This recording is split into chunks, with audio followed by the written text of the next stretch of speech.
How to automatically transcribe a video. First, go to Video tab and click on Open Video File and select your video. Now go to Video tab again and select Audio to Text Voice Quality Model. In the opened window, in the Choose Model section, you can see a list of installed models. I installed 3 models before, but for you, it is probably empty. To install a model, click on this 3 dots button and depending on your needs select the language and model that you need.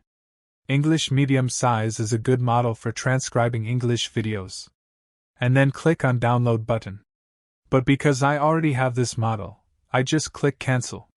After the model is downloaded, in drop-down, select it and make sure to check Use Post-Processing checkbox for better results, and click on Generate button.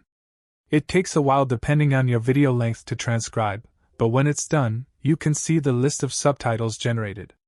You can see that Subtitle Edit did a very good job, but if you want, you can adjust some duration or merge some lines.